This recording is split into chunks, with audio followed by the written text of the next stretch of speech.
오후 4시 회의가 예상보다 일찍 끝났습니다. 창밖으로 보이는 하늘은 맑고 퇴근 시간까지는 아직 2시간이나 남아 있었죠. 책상 위에 놓인 휴대폰을 들고 잠시 고민했습니다. 오늘은 어린이집에 일찍 가서 나윤이를 직접 데려올까? 문득 딸의 웃는 얼굴이 떠올랐습니다. 5살 된 나윤이는 제 목숨과도 같은 존재입니다. 바쁜 회사 생활 때문에 많은 시간을 함께하지 못해 항상 미안한 마음이 컸습니다. 나윤아, 오늘은 아빠가 데리러 갈게. 문자를 보내려다 멈칫했습니다.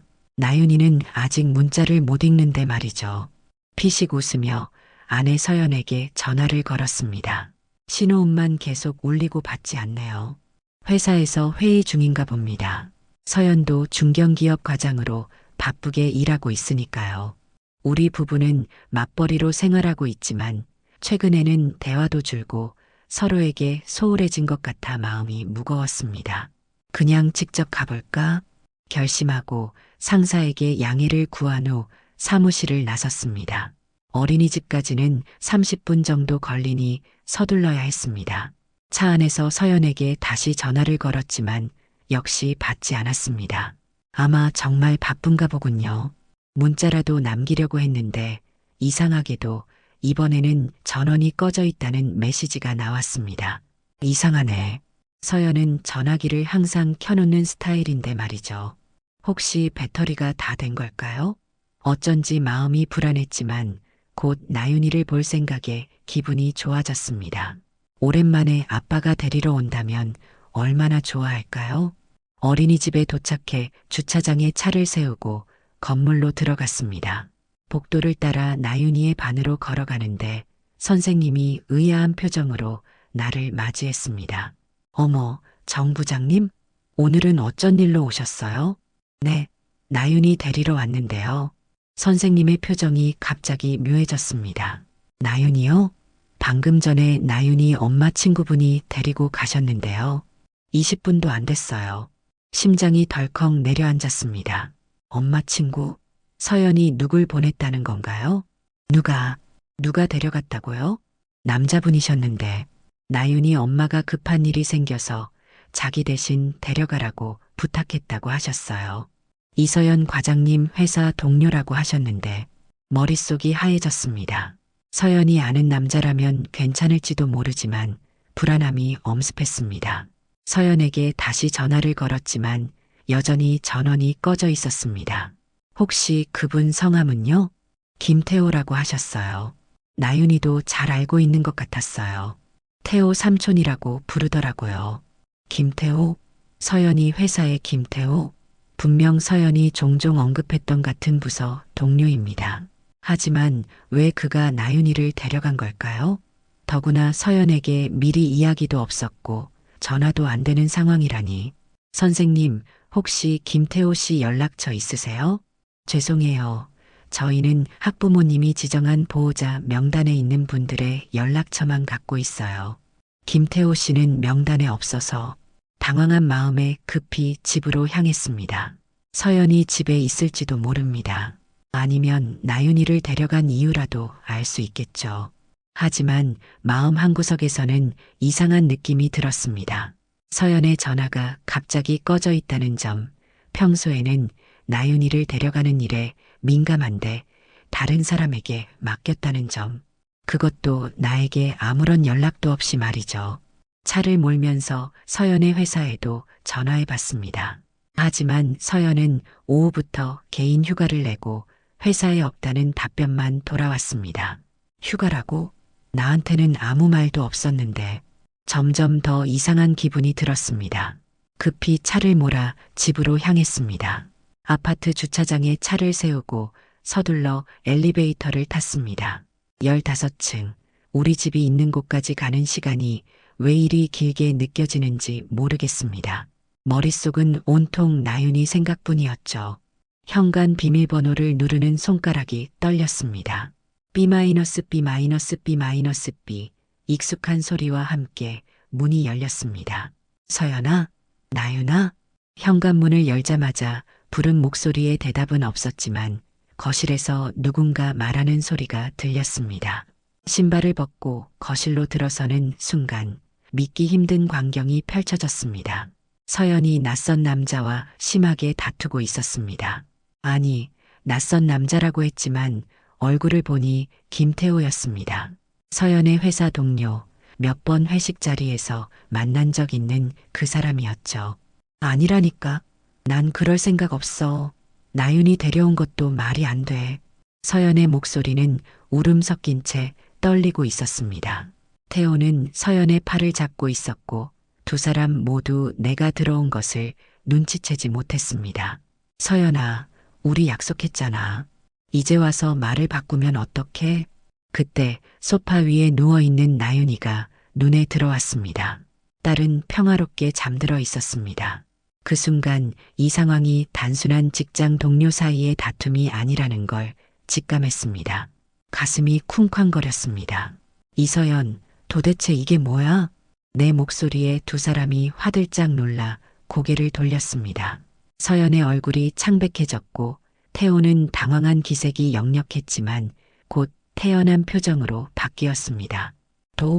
도훈아, 이건. 서연은 말을 잇지 못하고 눈물만 흘렸습니다. 태호는 서연의 팔을 놓고 내게 천천히 다가왔습니다. 정 부장님, 이렇게 뵙게 되네요. 김 과장, 내 딸을 왜 데려온 거지? 그리고 내 집에서 뭘 하는 거야? 태호는 비웃듯 웃었습니다. 내 집이라고요? 곧 이 집은 서연 씨와 내가 살 집이 될 텐데요. 그의 말은 마치 벼락처럼 나를 강타했습니다. 서연을 바라봤지만 그녀는 여전히 고개를 숙인 채 울고만 있었습니다. 무슨 소리를 하는 거야? 서연아, 이 사람이 하는 말이 무슨 뜻이야? 서연이 마침내 고개를 들었을 때 그녀의 눈에는 죄책감과 두려움이 가득했습니다. 미안해. 난 이러려고 한 게 아니었어.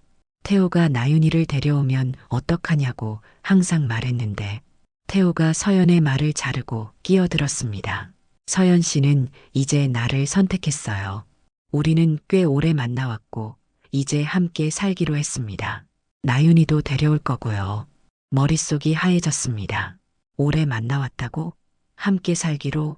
내가 몰랐던 혹은 알고 싶지 않았던 진실이 하나둘 드러나고 있었습니다. 그동안 서연이 늦은 회식, 갑작스러운 출장, 주말 업무, 모두 거짓말이었던 건가요? 서연아, 이게 사실이야? 서연은 눈물을 흘리며 고개를 끄덕였습니다. 미안해. 너무 미안해. 하지만 난 태호와 이렇게 될 줄 몰랐어. 그냥 처음엔 위로가 필요했을 뿐인데 나는 그 자리에 서서 꼼짝도 할 수 없었습니다. 15년을 함께한 아내, 내가 전부라고 생각했던 가족이 이렇게 무너지다니 가슴 한구석이 찢어지는 듯 했습니다. 하지만 무엇보다 걱정되는 건 여전히 소파에서 잠들어 있는 나윤이었습니다. 나윤이는 왜 데려온 거야? 어린이집에서 허락도 없이? 태호가 비웃듯 말했습니다. 서연 씨가 허락했잖아요. 우리 셋이 새 가족이 될 거니까 미리 적응하라고. 서연이 황급히 말을 잘랐습니다. 아니야. 난 그런 말 안 했어. 태호가 갑자기 나윤이를 데려온다고 해서 반대했는데 혼란스러웠습니다. 누구의 말이 진실인지 판단할 수 없었지만 한 가지는 확실했습니다. 이 상황이 단순한 불륜이 아니라 내 딸까지 관련된 위험한 상황이라는 것이었죠. 제발 진정하고 이야기하자. 최대한 감정을 억누르며 말했습니다. 나윤이가 깨어나면 이 상황을 어떻게 설명해야 할지 막막했거든요. 태호는 여전히 비웃는 듯한 표정을 짓고 있었고 서연은 계속해서 눈물만 흘리고 있었습니다. 이야기할 게 뭐 있습니까? 서연 씨는 날 사랑해요. 내가 붙잡고 있어봤자 의미 없어요. 태호의 말에 주먹이 저절로 움켜쥐어졌지만 나윤이를 생각하며 참았습니다. 서연에게 다가가 물었습니다. 정말이야? 내가 정말 이 사람을 사랑해서 우리 가족을 포기할 생각이었어? 서연은 고개를 저었습니다. 아니야. 태호를 만난 건 맞지만 가족을 포기할 생각은 없었어. 그냥 외로웠어? 내가 너무 바빴어? 그래서 우리 가족을 이렇게 위험에 빠뜨린 거야? 서연의 눈물이 더 거세게 흘러내렸습니다. 미안해. 그냥 시작은 대화였어. 태호가 회사에서 유일하게 내 이야기를 들어주는 사람이었고, 태호가 갑자기 웃음을 터뜨렸습니다. 서연 씨, 이제 와서 변명하지 마세요. 우리가 얼마나 진지하게 관계를 맺어왔는지, 당신이 얼마나 간절히 새 출발을 원했는지 정 부장님에게 말해주세요. 서연은 고개를 저었습니다. 아니야.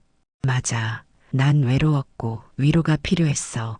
하지만 이혼하자고 약속한 적은 없어. 그건 내가 일방적으로. 태호는 서연의 말을 자르며 휴대폰을 꺼냈습니다. 그래요? 그럼 이건 뭐죠? 화면에는 서연과 태호가 찍은 사진들이 가득했습니다. 회사 밖에서 만나는 모습, 호텔로 보이는 곳에서의 사진, 그리고 수많은 문자 내용들. 머릿속이 하얘졌습니다. 말로만 들었을 때보다 직접 증거를 보니 현실감이 확 밀려왔습니다. 3개월 전부터 우리는 진지한 관계였어요. 서연 씨는 당신과의 결혼 생활이 행복하지 않다고 했죠. 매일 같이 회사와 집만 오가는 지루한 일상, 대화 없는 식사 시간. 그 말에 반박할 수 없었습니다. 사실이었으니까요. 바쁜 일상 속에서 서연과의 대화는 점점 줄어들었고 우리의 관계는 서서히 식어갔습니다. 하지만 그렇다고 이런 배신이 정당화될 수 있을까요? 그래서 나윤이는 왜 데려온 거야? 내가 직접 대답해, 서연아. 서연은 망설이다 입을 열었습니다. 나도 몰랐어. 태호가 오늘 갑자기 나윤이를 데려온다고 했을 때 반대했어. 하지만 태호가 어린이집에 가서 널 대신에 데려온다고. 태호가 말을 이었습니다. 서연 씨가 결정을 미루길래 조금 압박을 가한 겁니다. 이제 우리가 새 가족이 될 텐데 나윤이도 나한테 적응해야 하잖아요. 그 순간 모든 퍼즐이 맞춰졌습니다. 태호는 서연을 압박하기 위해 나윤이를 이용한 겁니다. 서연이 망설이자 어린이집에서 나윤이를 데려와 자신의 뜻대로 서연을 몰아붙이려 한 것이죠. 너 미쳤어? 태호를 향해 걸어갔습니다. 그는 여전히 당당한 표정이었습니다. 미친 게 아니라 사랑입니다. 서연 씨를 사랑해서 함께 살고 싶은데 당신 같은 남편이 방해하니까요. 내 딸을 이용해서. 태호가 어깨를 으쓱했습니다. 당신 딸이 아니라 우리 딸이 될 아이예요. 서연 씨가 이혼하면 양육권도 가져올 거고. 참을 수 없는 분노가 치밀어 올랐습니다. 나는 태호의 옷깃을 거칠게 잡았습니다. 감히 내 딸을 건드려? 그때 나윤이가 잠에서 깨어나 눈을 비비며 일어났습니다. 아빠, 엄마. 나윤이의 목소리에 우리 셋 모두 고개를 돌렸습니다. 딸의 눈에는 혼란스러움이 가득했습니다. 태호의 옷깃을 잡고 있던 손을 놓고 나윤이에게 달려갔습니다. 나윤아, 괜찮아? 아프지 않아? 나윤이를 안아올리며 살펴봤습니다. 다행히 딸은 멀쩡해 보였습니다. 하지만 아이의 눈빛에 의문이 가득했습니다. 아빠, 왜 태호 삼촌한테 화냈어? 태호 삼촌이 나 데리러 와서 놀아줬는데. 그 말에 가슴이 찢어지는 듯 했습니다. 내 딸은 이 상황이 얼마나 위험한지 알지 못합니다. 태호란 남자가 어떤 의도로 자신을 데려왔는지도 모른 채 순수하게 받아들이고 있었죠. 나윤아, 아빠랑 잠깐 방에 가자. 피곤할 텐데 좀 쉬어야지. 나윤이의 방으로 데려가려는데 태호가 앞을 막아섰습니다. 나윤이도 이제 내가 새 아빠라는 걸 알아야 하지 않을까요? 서연 씨, 이제 결정해요. 당신이 결정하지 않으면 내가 직접 나윤이 데리고 갈 거예요. 그 말에 서연이 태호의 팔을 붙잡았습니다. 제발 그만해. 내가 널 만난 건 실수였어. 난 도훈이와 이혼할 생각이 없어. 태호의 표정이 순간 일그러졌습니다. 이전의 여유로운 태도는 온데간데없고 분노가 가득한 얼굴로 변했습니다. 실수? 지난 3개월은 전부 실수였다고? 내가 이혼하고 모든 걸 잃은 건 뭐냐고. 태호가 이혼했다는 사실이 새로운 충격으로 다가왔습니다. 이 남자는 이미 자신의 가정을 잃고 이제 우리 가정을 노리고 있었던 겁니다. 내가 얼마나 당신을 위해 희생했는데 아내와 이혼하고 위자료로 재산 다 날리고. 태호의 목소리가 점점 커졌고 나윤이가 놀라 내 품에 안겨 울기 시작했습니다. 더 이상은 참을 수 없었습니다. 나윤이를 서연에게 건넸습니다. 서연아, 나윤이 데리고 방에 있어. 서연은 얼른 나윤이를 안고 방으로 들어갔습니다. 문이 닫히자마자 태호를 향해 돌아섰습니다. 이봐, 당신 지금 뭐라는 거야? 내 가족을 위협하고 내 딸을 몰래 데려오고 이게 정상적인 행동이라고 생각해? 태호는 비웃었습니다. 정상적인 행동? 당신 아내가 내게 왔을 때부터 이미 정상적이지 않았어요. 서연은 당신과의 생활이 지겹다고 새로운 삶을 원한다고 했어요. 그의 말이 가슴을 파고들었습니다. 사실일까? 서연이 정말 그렇게 느꼈을까? 그래서 내 딸까지 이용한 거야? 어린이집에서 불법적으로 데려와서. 태호의 얼굴이 더욱 일그러졌습니다. 불법이라고요? 서연이 동의했습니다. 메시지도 있어요. 태호가 휴대폰을 꺼내 보여주려 했지만 나는 그의 손을 밀쳐냈습니다. 그 순간 태호가 비틀거리며 뒤로 넘어졌고 저도 모르게 그에게 달려들었습니다. 감히 내 가족을 이렇게. 분노로 인해 이성을 잃을 뻔했지만 방에서 들려오는 나윤이의 울음소리에 정신을 차렸습니다. 이런 식으로는 안 됩니다. 법적으로 해결해야 합니다. 당장 내 집에서 나가. 경찰을 부르기 전에. 태호는 천천히 일어났습니다. 그의 눈에는 분노와 함께 어떤 광기 같은 것이 보였습니다. 당신이 이길 수 없어요. 내가 가진 증거들을 보면 서연이 나에게 얼마나 열중했는지, 당신을 얼마나 배신했는지. 그의 말에 가슴이 아팠지만 지금은 감정에 휘둘릴 때가 아니었습니다. 그건 법정에서 보자고. 지금 당장 나가. 태호는 천천히 문 쪽으로 걸어갔습니다. 나가기 전 뒤돌아보며 말했습니다. 이게 끝이 아니에요. 서연은 결국 내게 올 거예요. 나윤이도 마찬가지고요. 문이 닫히자마자 다리에 힘이 풀려 소파에 주저앉았습니다. 방금 일어난 일들이 꿈만 같았습니다. 단 몇 시간 만에 제 인생이 완전히 뒤바뀌었습니다. 아내의 배신, 딸을 위협하는 낯선 남자. 모든 것이 현실이라고 받아들이기 힘들었습니다. 서연과 나윤이가 방에서 나왔습니다. 나윤이는 이제 울음을 그쳤지만 여전히 겁에 질린 표정이었습니다. 서연은 창백한 얼굴로 내게 다가왔습니다. 도훈아, 난 정말 미안해. 이런 식으로 될 줄 몰랐어. 그녀의 눈에는 진심 어린 후회가 보였지만 이미 벌어진 일은 돌이킬 수 없었습니다. 나윤아, 아빠랑 잠깐 텔레비전 볼래? 나윤이를 안고 거실 소파에 앉았습니다. 텔레비전을 켜고 나윤이가 좋아하는 만화를 틀어놨습니다. 아이가 만화에 집중하자 서연에게 눈짓했습니다. 부엌으로 따라오라는 신호였습니다. 부엌에서 낮은 목소리로 물었습니다. 진실을 말해. 정확히 무슨 일이 있었던 거야? 서연은 떨리는 손으로 물 한 잔을 따랐습니다. 그녀의 모든 움직임이 낯설게 느껴졌습니다. 15년을 함께 살았지만 지금 내 앞에 있는 여자는 전혀 모르는 사람 같았죠. 처음엔 정말 단순한 위로였어.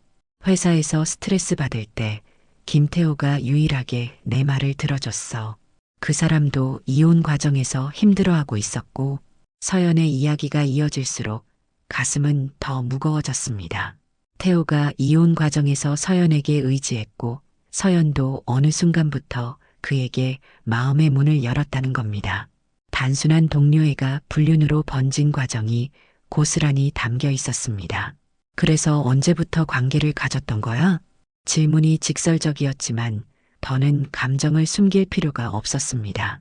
서연은 고개를 떨구었습니다. 3개월 전, 회식 후의 실수로. 실수? 한 번이 아니었잖아. 그렇지? 태호가 보여준 사진들, 메시지들.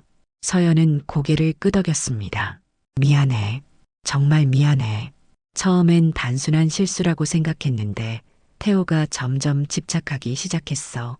그는 내가 너와 이혼하고 자기와 새 출발을 하길 원했지만 그럼 너는 원하지 않았어? 서연이 망설이다 대답했습니다. 처음엔 혼란스러웠어. 우리 사이가 예전 같지 않았고 태호는 내게 새로운 설렘을 주었으니까. 하지만 최근에 태호가 점점 이상해지기 시작했어. 집착하고 강요하고 오늘 아침에는 갑자기 나윤이를 데려오겠다고 하더라고. 그래서 너는 반대했다는 거지? 당연하지. 하지만 태호가 협박했어. 우리 관계를 내게 알리겠다고. 그리고 정말로 나윤이를 데려왔고 서연의 설명은 태호의 말과 일치하는 부분도 있었고 다른 부분도 있었습니다. 누구의 말이 진실인지 확신할 수 없었습니다. 하지만 한 가지는 분명했습니다. 우리의 결혼 생활은 이미 돌이킬 수 없이 망가져 버렸다는 것이죠. 서연아, 난 더 이상 너를 믿을 수 없어. 머릿속에서 수많은 생각이 교차했습니다. 분노, 배신감, 슬픔. 하지만 이 모든 감정 속에서도 나윤이를 생각하니 침착해질 수밖에 없었습니다.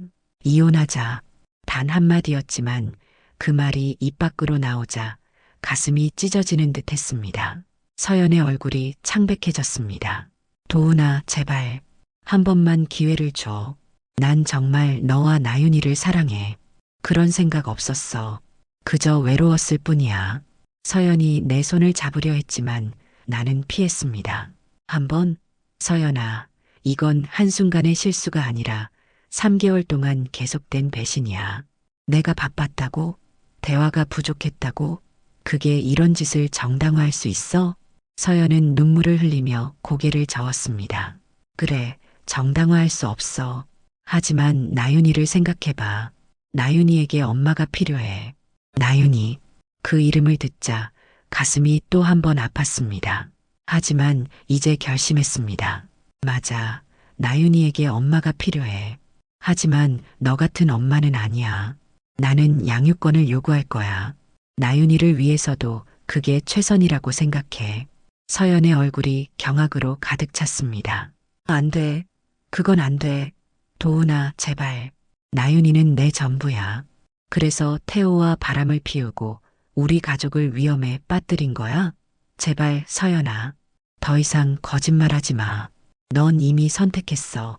거실에서 나윤이의 웃음소리가 들렸습니다. 아이는 저 순수한 웃음으로 만화를 보고 있지만 이 순간 그녀의 가족이 완전히 무너지고 있었습니다. 눈물이 차올랐지만 애써 참았습니다. 내일 변호사를 만날 거야. 이혼 서류를 준비하도록 할게. 그리고 나윤이의 양육권도 요구할 거야. 이튿날 아침 나윤이를 어린이집에 데려다주고 회사에 휴가를 냈습니다. 사무실에서 평소처럼 일할 상태가 아니었습니다. 대신 변호사 사무실로 향했죠. 오랜 친구인 김민석 변호사가 저를 기다리고 있었습니다. 도훈아, 정말 상상도 못했어. 괜찮아? 민석의 물음에 고개를 저었습니다. 괜찮을 리가 없었지만 지금은 감정보다 법적 대응이 중요한 시점이었습니다. 증거 수집부터 시작해야 해. 서연의 불륜과 태호가 나윤이를 몰래 데려온 사건까지. 민석은 진지한 표정으로 메모를 하며 물었습니다. 서연 씨의 휴대폰이나 이메일에 접근할 수 있어? 글쎄, 휴대폰 비밀번호는 알지만 이미 바꿨을지도 모르고 이메일은 몰라. 그럼 다른 증거는? 외출이 잦아졌다든가 생활비가 줄었다든가 신용카드 내역 같은 건? 갑자기 생각이 났습니다. 서연이 최근 몇 달간 용돈이 부족하다며 평소보다 더 많은 생활비를 요구했었죠. 그리고 신용카드 내역에서도 이상한 점들이 있었습니다. 그래, 생활비를 더 요구했어. 그리고 최근 몇 달간 이상한 카드 사용 내역도 있었어. 민석은 고개를 끄덕였습니다. 좋아. 그런 재정적 증거도 중요해. 혹시 태호가 보여줬다는 메시지나 사진은 기억나? 구체적인 내용이? 태호가 보여준 메시지들, 사진들. 생각만 해도 가슴이 아팠지만 최대한 자세히 기억해 설명했습니다. 민석은 모든 것을 꼼꼼히 기록했습니다. 이것만으로도 상당한 증거가 될 거야. 이제 양육권 문제다. 너는 나윤이의 양육권을 원한다고 했지? 당연하지. 서연은 이미 태호와 관계를 맺었고 나윤이까지 위험에 빠뜨렸어. 그런 사람에게 나윤이를 맡길 수 없어. 민석은 진지한 표정으로 고개를 끄덕였습니다. 이해해. 하지만 법원은 보통 어머니에게 양육권을 주는 경향이 있어. 우리는 서연이 불안정하고 나윤이의 안전을 위협했다는 점을 강조해야 해. 그의 말에 가슴이 무거워졌습니다. 과연 법원이 제게 양육권을 줄까요? 모성애를 중시하는 한국 사회에서 아버지에게 양육권이 가는 경우는 드물었습니다. 그럼 어떻게 해야 해? 우선 나윤이의 보육 환경을 안정적으로 만드는 게 중요해. 너의 근무 시간, 나윤이를 돌볼 수 있는 시간 등을 증명해야 하고, 혹시 도움을 줄 수 있는 가족이 있어? 부모님이나 형제자매, 어머니가 생각났습니다.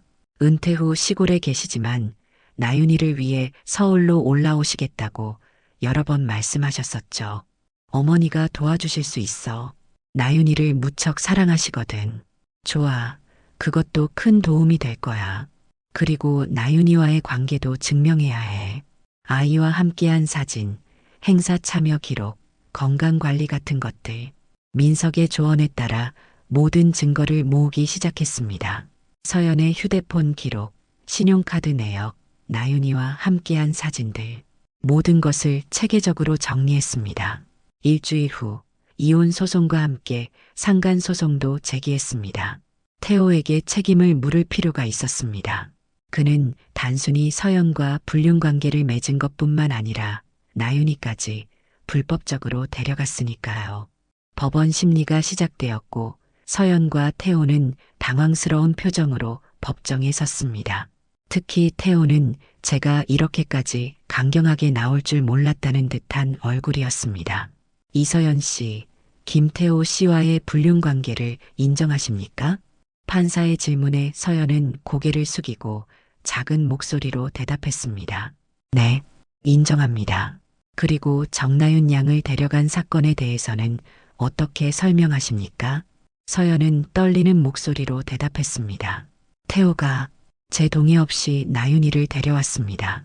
제가 반대했지만 태호는 격분한 표정으로 소리쳤습니다. 거짓말 마. 당신이 허락했잖아. 판사가 태호를 제지했고 이어서 증거 심리가 진행되었습니다. 제가 준비한 증거들이 하나씩 제시되었습니다. 서연과 태호가 주고받은 메시지, 호텔 영수증, 서연이 생활비를 빼돌린 증거, 그리고 태호가 나윤이를 불법적으로 데려간 어린이집, CCTV 영상까지. 판사는 모든 증거를 신중하게 검토한 후 판결을 내렸습니다. 이혼을 인정합니다.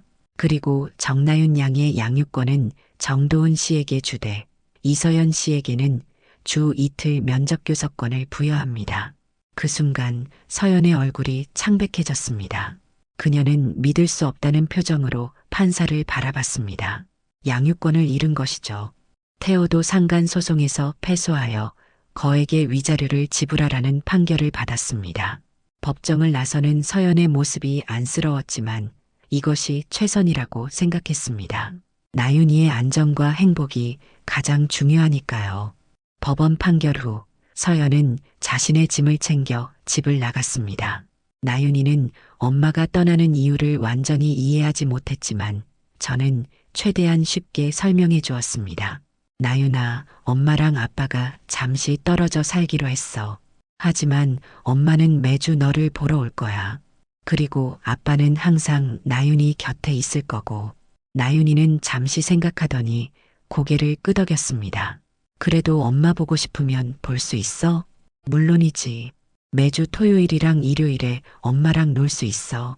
나윤이에게 상황을 설명하는 것은 어려웠지만 아이는 생각보다 잘 받아들였습니다. 어쩌면 태호가 나윤이를 데려간 그날의 긴장감을 느꼈기 때문일지도 모릅니다. 어머니께서 시골에서 올라오셔서 함께 살기 시작했습니다.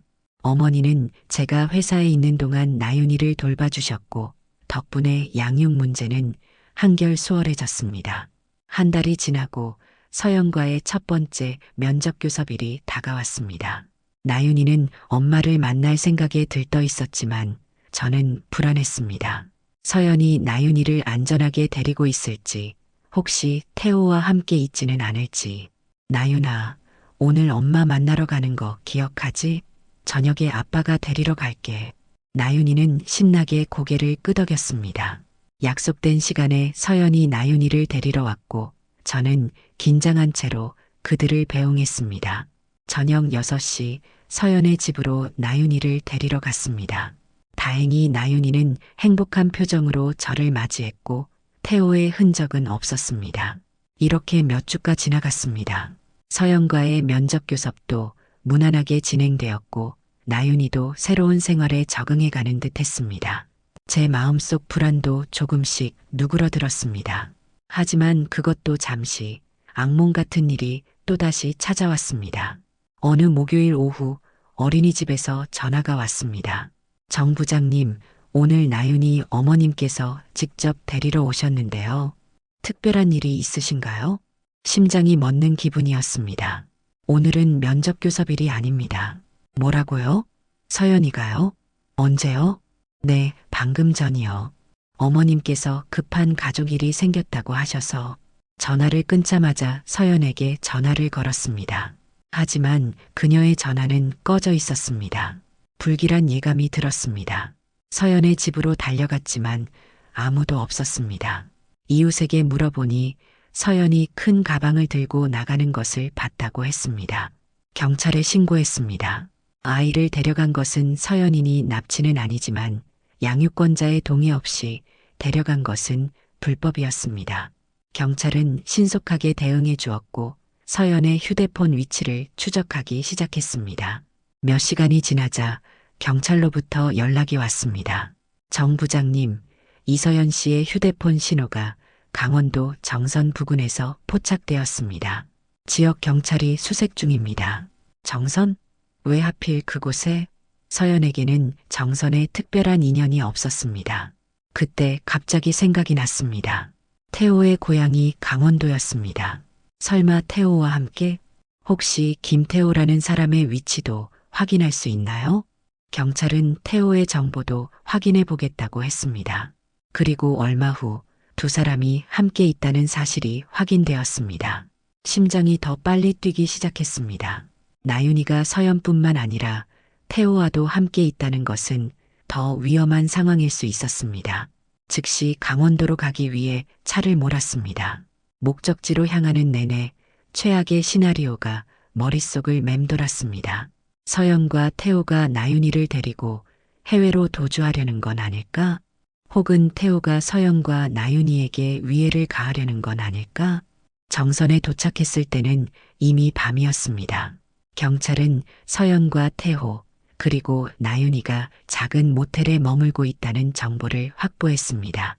함께 모텔로 향했습니다. 문을 열어주세요. 경찰입니다. 경찰의 외침에 잠시 후 문이 열렸습니다. 서연이 놀란 표정으로 서 있었고 그 뒤에는 태호가 있었습니다. 나윤이는 침대에 앉아 있었습니다. 아빠, 나윤이가 달려와 내 품에 안겼습니다. 다행히 아이는 다치지 않은 것 같았습니다. 왜 이런 짓을 한 거야, 서연아?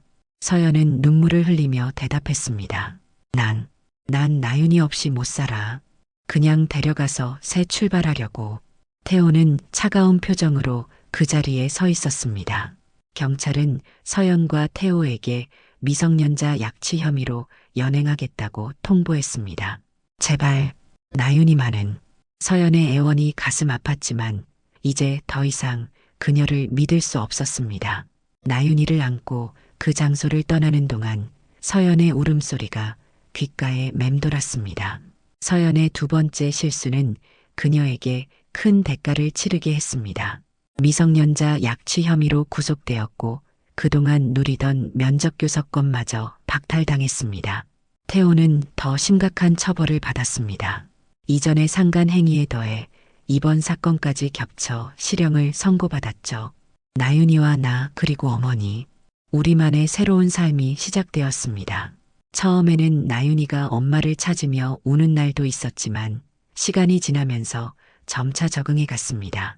어머니는 손녀를 돌보는데 모든 정성을 다했고 저 역시 회사 업무와 육아를 병행하기 위해 최선을 다했습니다. 1년이 지나고 서연이 출소 후 연락해 왔습니다. 나윤이를 보게 해달라는 간절한 부탁이었습니다. 처음에는 거절했지만 시간이 지나면서 나윤이에게도 엄마가 필요하다는 생각이 들었습니다. 결국 제한적이나마 면접 교섭을 허락했습니다. 물론 태호와의 관계가 완전히 끝났음을 확인한 후에 말이죠. 정말 고마워, 도훈아. 나윤이, 많이 컸구나. 1년 만에 다시 만난 서연과 나윤이. 나윤이는 처음에는 망설였지만 이내 엄마를 알아보고 반갑게 안겼습니다. 서연의 눈에는 행복한 눈물이 고였습니다. 서연은 재혼하게 되었고 정재훈이라는 성실한 남자를 만나 새 삶을 시작했습니다. 나윤이는 처음에는 어색해했지만 점차 재훈에게 마음을 열어갔습니다. 나윤이가 초등학교 3학년이 되던 해 담임 선생님과의 상담에서 특별한 그림을 보았습니다.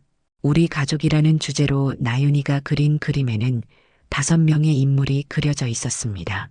나윤이, 저, 어머니, 서연, 그리고 재훈까지. 그림 아래에는 나윤이의 서툰 글씨로 이렇게 적혀 있었습니다. 우리 가족은 특별해요. 아빠와 할머니, 엄마와 새아빠 모두 나를 사랑해 주셔서 행복해요. 그 순간 눈물이 흘렀습니다. 우리의 가족은 흔한 형태는 아니지만 나윤이는 자신만의 방식으로 이 현실을 받아들이고 있었습니다. 그리고 무엇보다 사랑받고 있다고 느끼고 있었습니다. 집으로 돌아가는 길 나윤이에게 물었습니다. 나윤아, 내가 그린 가족 그림 봤어. 정말 멋졌어. 우리 가족이 특별하다고 생각해? 나윤이는 밝게 웃으며 대답했습니다. 응, 내 친구들은 아빠랑 엄마가 한 집에 살지만 난 두 집에서 모두 사랑받을 수 있어서 더 특별한 것 같아. 아이의 순수한 마음에 가슴이 따뜻해졌습니다. 우리가 겪었던 아픔과 상처, 그리고 그 후의 치유 과정, 모든 것이 나윤이를 위한 것이었고 그 결과 나윤이는 건강하게 자라고 있었습니다. 인생은 예상치 못한 방향으로 흘러갑니다. 서연의 배신으로 무너진 우리 가족. 하지만 그 폐허 속에서 우리는 각자의 방식으로 다시 일어섰고 새로운 삶을 만들어냈습니다. 모두가 나윤이라는 소중한 연결고리를 통해 특별한 형태의 가족으로 함께 살아가고 있습니다.